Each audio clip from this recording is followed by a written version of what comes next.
Welcome to the Reconnection Club podcast, the show that helps parents heal troubled relationships with their adult sons and daughters. I'm your host, psychotherapist Tina Gilbertson. Each week, I'll offer you compassion, clarity, and personal development tips designed to help you reconnect, not only with your child, but with yourself. Now let's get started. I often think about the paradoxical nature of so many situations in life. Birds can fly, but they have to be able to land somewhere in order to find food and eat, or to rest. If birds never landed, they wouldn't be able to eat or rest, and they would die. So, although birds can fly, they also have to land. But, as soon as they land, they're vulnerable to predators, which means whenever birds land to eat and rest so they can survive, they're in danger of being eaten and therefore not surviving. It's a paradox. And I think of paradox as not just a frustrating inconvenience, but a fundamental aspect of reality that we all must live with. If you think about it, life itself is a sort of paradox because everything that lives has to die, and it is that very death of living things that gives life to the soil that sustains everything. So, life begets death, and death begets life. The dictionary defines paradox in part as a statement that seems self-contradictory or absurd, but in reality expresses a possible truth. Like the paradox of the bird whose need to survive puts it in danger of dying, our lives and the problems we face are often paradoxical. Just for example, the less busy we are, the harder it is to find time and energy to do things. The more we want to teach someone a lesson, the less likely they are to learn it from us.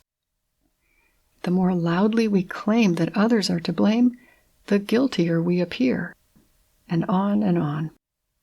And like other experiences in life, estrangement between parents and adult children can and often does involve paradoxes.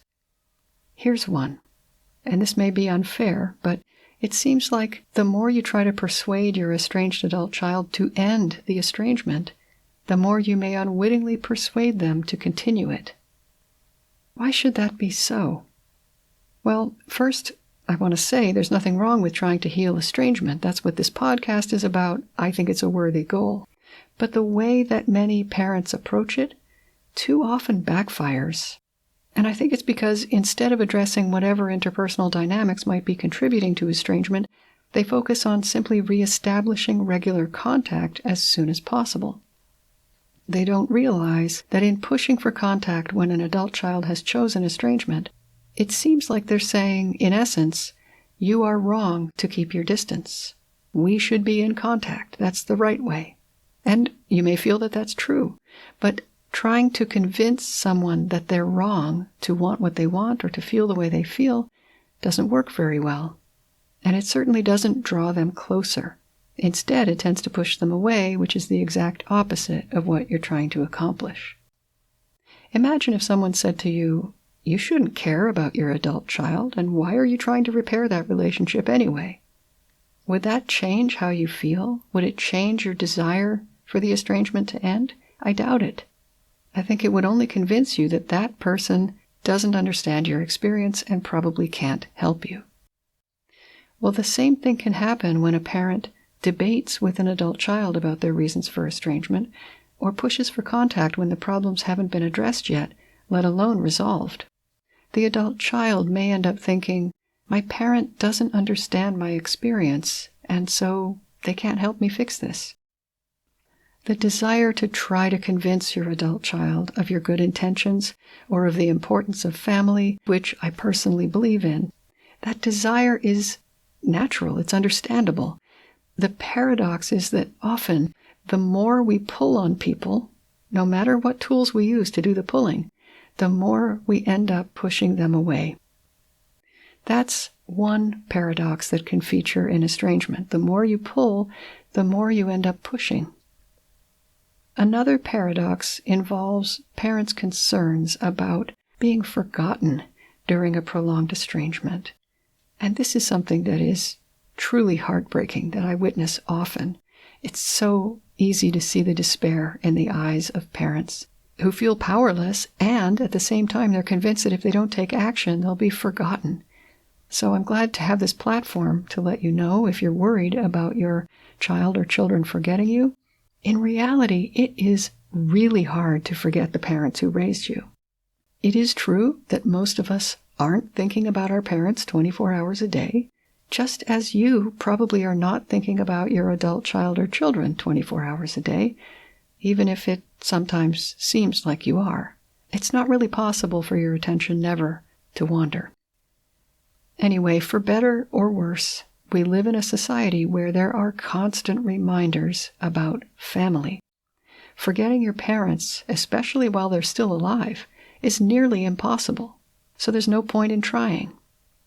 Unless you're getting a strong message from your parents that you are not allowed to forget them because they contact you frequently to remind you that they're there. In that case, here's the paradox.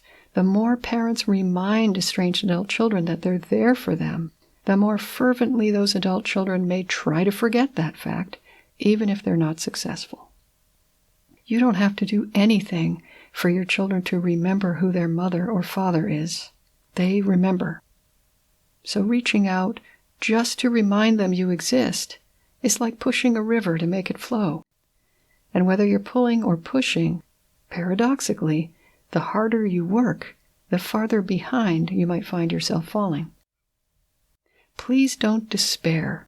This doesn't mean there's no solution to estrangement, only that if you're falling into these paradoxical behavior traps, it may be time to gently try to extricate yourself. In the next episode, I'll discuss more paradoxes that can come into play in estrangement. In the meantime, take heart. In the overwhelming majority of cases, there are potential solutions to the problem of estrangement.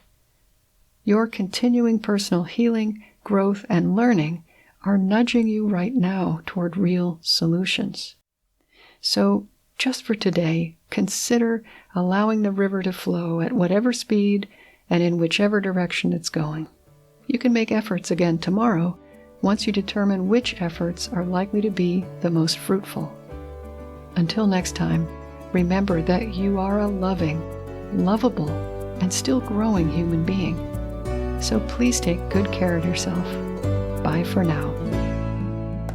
If you've enjoyed this episode of the Reconnection Club podcast, I invite you to check out ReconnectionClub.com. The Reconnection Club is for parents at any stage of estrangement from their adult, child, or children. So whether you've just realized there's trouble between you, you've been living with estrangement for years, or you're newly reconciled but still walking on eggshells, the Reconnection Club is your essential resource for information, support, and continued personal growth. With our courses and workshops, expert interviews, monthly Q&A calls, and a friendly, active community, the Reconnection Club is a wonderful place to be for anyone suffering the pain of estrangement from an adult, child, or children. So check it out at ReconnectionClub.com.